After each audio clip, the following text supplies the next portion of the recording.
This is Optimal Startup Daily, episode 904, Beyond the Inbox, Rules for Reducing Email, by Cal Newport of calnewport.com. And I am Dan, and I'm your host and narrator here, and welcome back to another episode of Optimal Startup Daily, where I read to you every single day from some of the best business and entrepreneurship blogs out there, kind of like an ongoing audiobook with shorter chapters. 5 to 10 minutes a day is what we do here.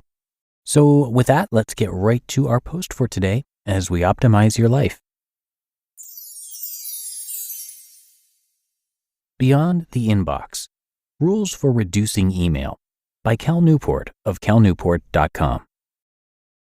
In a recent post, I warned that a sudden shift to remote work could inadvertently push knowledge workers into a state of inbox capture, in which essentially all of their time outside of Zoom calls ends up dedicated to sending and receiving email or Slack messages.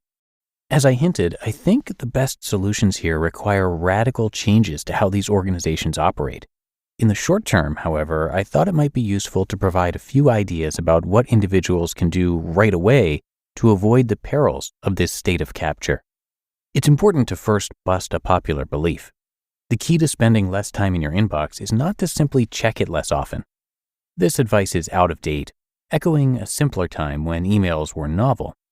In recent years, of course, this technology has, unfortunately, become the medium in which most work now unfolds.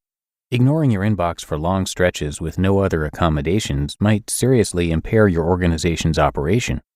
What's instead imperative is to move more of this work out of your inbox and into other systems that better support efficient execution. You can't, in other words, avoid this work, but you can find better alternatives to simply passing messages back and forth in an ad hoc manner throughout the day. Here are 3 concrete rules along these lines to help clarify what I mean. Rule number 1, never schedule a call or meeting using email. In our current moment in which casual conversations in the hallway or impromptu office visits are impossible, you have to be using meeting scheduling services that allow people to select a time from your list of available times. Use calend.ly. Use Acuity.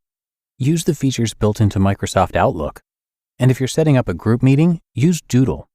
But do not let this coordination unfold as a slow back and forth exchange of messages, as this is guaranteed to keep you in a state of constant, agitated inbox checking. Rule number 2. Immediately move obligations out of your inbox and into role-specific repositories. I currently inhabit 4 professional roles: writer, teacher, researcher, and director of graduate studies for my department.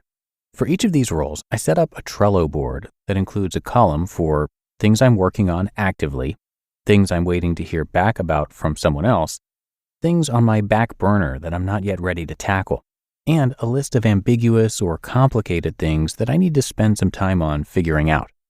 Every email I receive immediately gets moved to one of these columns in one of my Trello boards. This might seem arbitrary, but it's actually critical to keeping me away from endless inbox wrangling. It means, among other benefits, that I can focus on one role at a time. For example, when I'm spending time on my role as director of graduate studies, I'm only exposed to information about this role, preventing energy-sapping context shifts. I can see the whole picture of what's on my plate and make smart decisions about what I want to work on in the moment.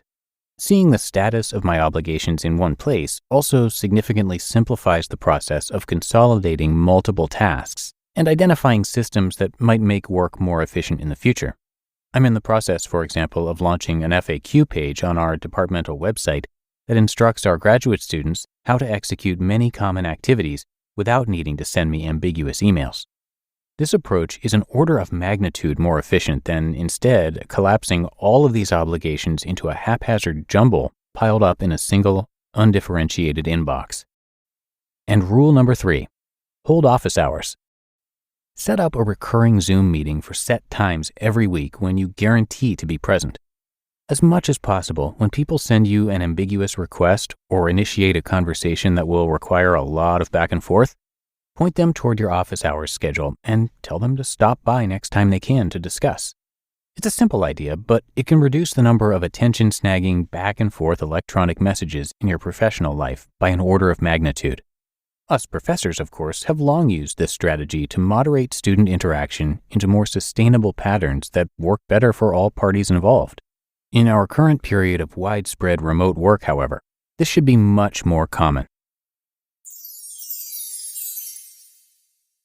You just listened to the post titled Beyond the Inbox: Rules for Reducing Email by Cal Newport of calnewport.com. The thing about running your own business is every single hire counts. But finding great talent doesn't have to be a second job. You can reclaim your time and find top talent fast with Indeed.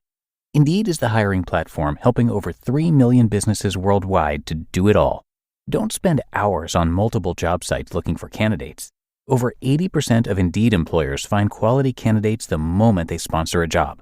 I especially love Indeed's Instant Match feature, because candidates you invite to apply through Instant Match are 3 times more likely to apply to your job than candidates who only see it in search, according to US Indeed data.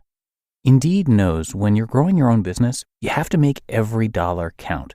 That's why with Indeed, you only pay for quality applications that match your must-have job requirements. Visit Indeed.com/startup to start hiring now. Just go to Indeed.com/startup. Indeed.com/startup. Terms and conditions apply. Cost per application pricing not available for everyone. Need to hire? You need Indeed. This episode is brought to you by Shopify. That's the sound of another sale on Shopify. The moment a business dream becomes reality. Shopify is the commerce platform revolutionizing millions of businesses worldwide. They simplify selling online and in person and provide 24/7 support so you can focus on successfully growing your business. Sign up for a $1 per month trial period at shopify.com/offer22, all lowercase. And thanks to Cal, who is a popular writer with a book that is really being talked about everywhere, it seems. It's called Deep Work, and it's one of 6 self-improvement books that he's written. Cal completed his undergraduate studies at Dartmouth College in 2004 and received a Ph.D. from MIT in 2009 in computer science. He went on to work as a postdoc associate in the MIT computer science department, and he eventually moved on to Georgetown University, where these days he is a tenured professor of computer science. Cal's work focuses on distributed algorithms in challenging network scenarios, so he's a pretty smart guy. And again, he has multiple popular books that are worth your time to check out. Plus, you can see his blog called Study Hacks, and finally, you can check out his podcast, which is called Deep Questions, and all of that can be found at calnewport.com.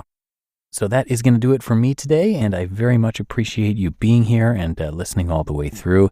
And I will catch you again tomorrow, where your optimal life awaits.